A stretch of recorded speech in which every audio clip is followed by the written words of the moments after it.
Welcome to a new series here on World of Geekdom where I'm going to be looking back at all, and when I say all, I mean every Godzilla film since the beginning, since the very first one. So we're going to be reviewing every Godzilla movie, and I will be watching all of the Godzilla movies going all the way back to 54 in the Geekdom 101 Discord server. Now, if you want to join the Discord, you have to go to my main channel, which is Geekdom 101, the Dragon Ball channel, and when you go to the channel, find any video, click the join button, and then follow the instructions there. It'll give you a video showing you what the perks are. If you become a tier 2 member or higher, and then check the community tab on the Geekdom 101 channel, you will have access to the Discord server, and then if you're a member, you can join and watch it with me.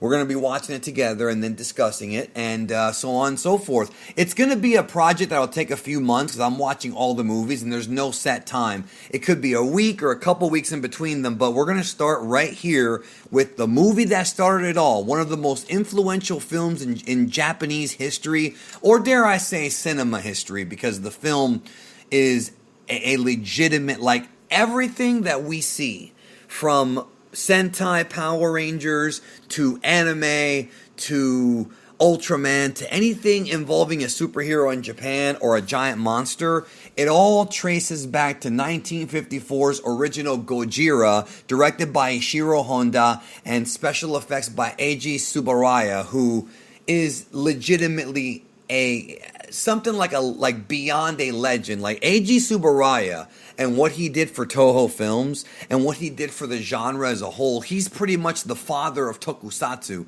meaning modern, not even modern, even classic special effects sci-fi movies. And along the way here in this series I'm going to be doing on the Godzilla films, I'm also going to try and review some of the other Toho films that aren't really Godzilla movies, like Rodan and Mothra, and I have a collection of all of them, but I'm missing a few from the 90s, so I'm going to be going through the Showa, the Heisei, the Millennium Era, and I already reviewed Shin Gojira twice, but I want to go all the way back to the original Gojira film. So this movie, I have never seen the Japanese version of this film until recently. The American version of the film is different. It is a shorter runtime, and it has scenes that were cut into it starring Raymond Burr that were shot in America. So the way the American film goes is, after the destruction that Godzilla caused Tokyo, Raymond Burr plays a reporter who's kind of covering it, and it kind of has like flashbacks cutting to Japanese footage. It's very much what Power Rangers would do with Sentai many years later.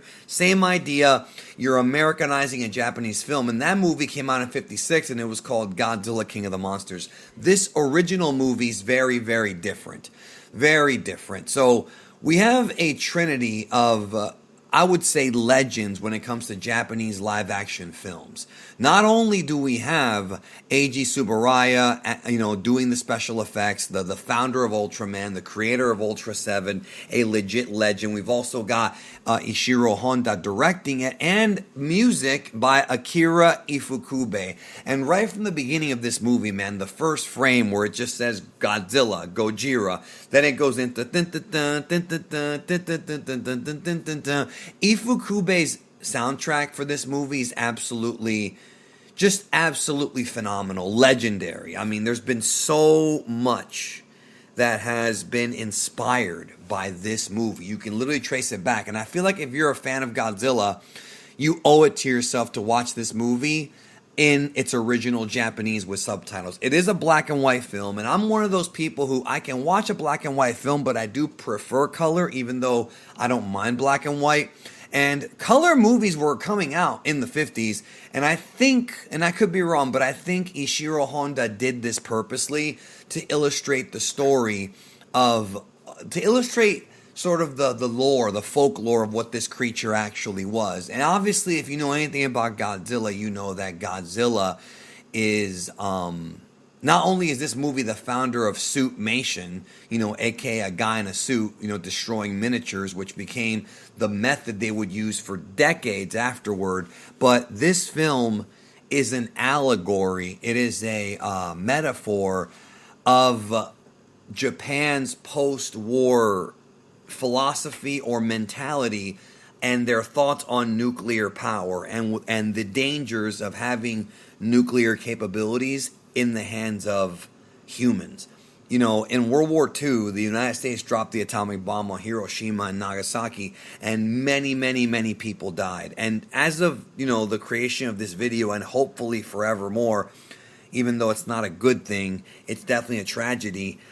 Japan is the only country to have ever experienced an actual nuclear bomb and the amount of damage. And what's scary is that the nuclear weapons that we have access to now, that have been created now, are more powerful than what we saw back in, the early 40s. I mean, just way more powerful. And so this story is an allegory for that. Godzilla, the original canon for this creature known as Godzilla, which, by the way, a number of subsequent Godzilla films would branch off of this one. This is like the first Halloween where not only does this branch off into the Showa series, but also the Heisei series is a sequel to this very first Godzilla film. The Millennium series has multiple movies that are direct sequels. It wasn't until Shin Gojira from 2016, directed by Hideaki Anno, that he was able to sort of reboot Godzilla. And every Godzilla canon, every different branching timeline of Godzilla is a sequel to this movie, because the Japanese have so much respect for this film. It is like, one of those movies like Casablanca, The Godfather, that stands the test of time as being a movie that inspired literally cinema as a whole for what it did and the story behind it. The actual movie itself is pretty damn good, I would say. There are some slow parts to it. There is a human subplot that I actually find to be a little bit interesting. What I love about the first act of this movie is, we start in the ocean and we see the destruction of a ship. And that's already like right when we see that, going into this. I didn't watch this movie in the 50s when it first came out. Obviously, I wasn't even born then. And I've seen other Godzilla movies before I saw this one in Japanese. So I know what's coming, but I love the build-up. You see the giant footprint, You could even make the argument that outside of King Kong, which does predate Godzilla, Godzilla really was the first giant monster film. Now, if I'm wrong about that, there might be another movie that came out prior to King Kong that I don't know about. I know that cinema from that age has a lot of monster movies, but the two most iconic ones would be King Kong and Godzilla, even to this day. And the reason for that's because of this movie. So the movie follows a character by the name of Hideto Ogata, and Emiko Yamane, and sort of their story trying to figure out what to do about this creature that is, literally threatening the life of Tokyo, threatening the future of Tokyo, created as a mutation from the nuclear bomb. The acting performances are amazing all throughout, and the soundtrack is absolutely timeless. And what makes this movie different from not just other Godzilla films that would come after, but other Toho monster movies, is that this movie tries its best to take itself as seriously as possible. It might seem silly to some that a giant monster attacking a city because of the tropes that have come out of the sequels, but if you remove the sequels, just take away everything and just view this film objectively for what it is by itself, it really is a scary story. I think with Shin Gojira, he took this movie and modernized it and made it, terrifying for people now and the technology we have now. And he also evolved Godzilla. But back in the 50s, what could we really have done? Obviously, in this film, they come up with this device called an oxygen destroyer. And that is what would basically, be the device to take out Godzilla. That was created by Dr. Daisuke Serizawa. I butcher his name a little bit because I'm not super quick with some of these names. This movie is as serious as a heart attack, and even though it has a love triangle, the love triangle is realistic, and I feel like, when you view the entire Showa series as a whole and what it would become with movies like Son of Godzilla and, the appearance of Jet Jaguar and the other monsters, they became these sort of fun little giant monster romps and these battles with Godzilla and other creatures. In this movie, there's only one giant creature, and it's Godzilla, and it doesn't really have any enemies because it's a force of nature. It's not like Godzilla straight up hates humans. That's not what it is. It's the fact that he was created by humans as a destructive force and doesn't even know what he's doing, and the humans have to defend themselves against it. That's essentially the story here. It's not good or evil. It's just a creature doesn't really know what it's doing. Now, that being said, this Godzilla does seem a little bit vindictive, I would say. The only real criticism, and I can't really call it that because the movie is old, is some would say some of the special effects look dated. I feel like most of them do not, even though it is black and white. However, the one thing that does look dated, and this is looking at it from 2022 eyes, is the atomic breath. We've seen so many different variations on the atomic breath throughout the years in the different Godzilla films, including Shin Gojira, the worst one of all. This one looks more like he's blowing wind, like he's burping. And obviously, the technology they had back then, they couldn't really make the special effects look that great, but in some ways it might actually be more realistic, because if Godzilla really did have atomic breath, if this were real, would it actually have a color? I'm not a scientist. You would assume it'd be like a red color, but that's not a guarantee either. It could just be that the air particles don't even have a color. Again, I'm not a scientist. Maybe somebody in the comments would know better than that.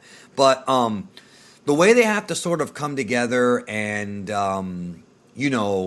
take out Godzilla is admirable of the Japanese people, but on top of that, this movie does a great job of showing the collateral damage of what Gojira is doing. I mean, we're seeing people in the hospital who are sick or dying of radiation poisoning, radiation sickness, which is obviously something that the original atomic bomb did, including even the meltdown in 2011, but that's where Shin Godzilla got it from. This is from the original atomic bomb, the original nuclear problem in Japan. And the thing about it is, even if you happen to not be in the city when the bomb dropped, the radiation from the bomb would kill you in time, or mutate you and cause real problems. And when I say mutate you, I don't mean like into a monster. I mean like Agent Orange and things like that.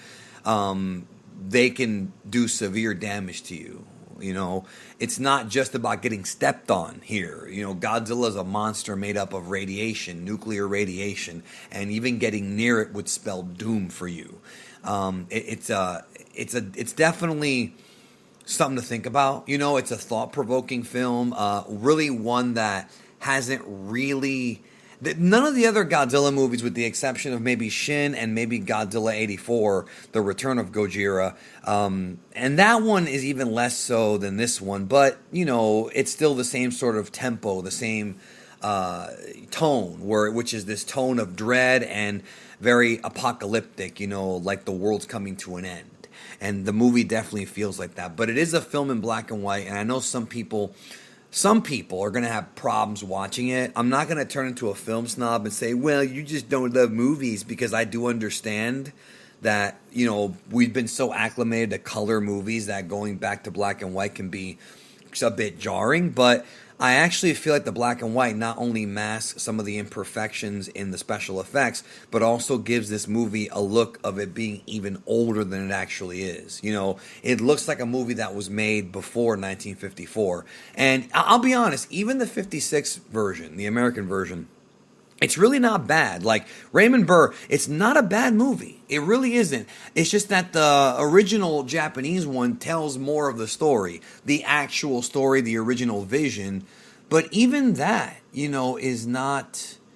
It's not even too insulting compared to this one. It wasn't like they changed everything. The subtext of what Godzilla is still there. It's still there. And it's interesting when you look at sort of this film's predecessor, which I guess this could be considered a giant monster movie, if you want to call it that. It's not quite as iconic or as mainstream as Godzilla, but the year prior, there was a movie that came out called The Beast from 20,000 Fathoms. And, that movie, it's not really it's not a Japanese film.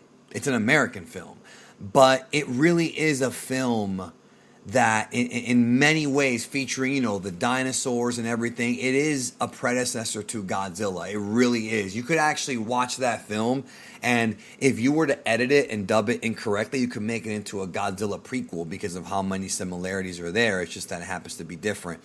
And producer Tomoyuki Tanaka, who really is a very important figure when it comes to creating this universe, was the one that really sparked the creation of Gojira. And of course, Godzilla would go on to be, the the most iconic, I would say probably the most iconic creature, or the most iconic character out of Japan. You've got Pikachu, you've got Goku, you've got, Ryu from Street Fighter and Mario and all these iconic characters. But before all of them was Godzilla. And it's interesting. It's very interesting that it all started here. Now, in case you didn't know, the name Gojira or Godzilla, it was named after, I believe it was named after a guy who I think, and I may have misheard this or whatever, but Subaraya knew a guy who was like a big dude and they nicknamed him Gojira because Gojira is a combination of gorilla and whale, right? Actually, some of the early concepts for this film, they wanted him to be more whale-like, but then they made him into a giant dinosaur, which, it makes sense. I mean, he's a lizard-dinosaur hybrid, and thus he can move around more, and it's not like it's just a big blob like a whale would be, But again, the film, it really needs to be seen. It really is something that they really went above and beyond to make this movie. Toho even worked with the actual real-life Japan Self-Defense Forces, the JSDF, the real JSDF, to learn more about how the military would practice their drills. But it's also one of those things where, can the government in the real world really prepare for something like this? That's what Shin Gojira covers, Again, we've seen this film, but unfortunately, the JSDF they really didn't help that much. There was some stock footage used from World War II, but they really weren't like supplying them with actors or anything like that, not based on everything that I had read. So either way, this movie is what started it all. You get full context for what Godzilla is and what he meant to the Japanese people here. It's got this legitimate feeling of dread and misery and concern and fear in a good way. It's not like it's a horror movie, although you could put it in the horror category, unlike its sequels, because maybe it's just a subgenre of horror, which would be monster movie. And you could put it in that category only because it sort of was the first of its kind. From a Japanese studio. I mean, obviously, I mentioned King Kong and 20,000 Fathoms, but the Japanese took this idea and ran with it. And in some ways, I mean, personally, even though I love King Kong, I think this is a better movie than King Kong. King Kong is a classic, but I think this is a better movie. So those are my thoughts on 1954's Gojira, the original film. The next review I will do will be for Godzilla Raids Again, the sequel that came out just the very next year. And we're going to go through all of them. It'll probably take me maybe a year, maybe less than that, maybe more than that to cover all these movies. I'm going through every single one. So check out Gojira. It's available with the Criterion Collection now. And take care. Subscribe if you are new and join me for this journey.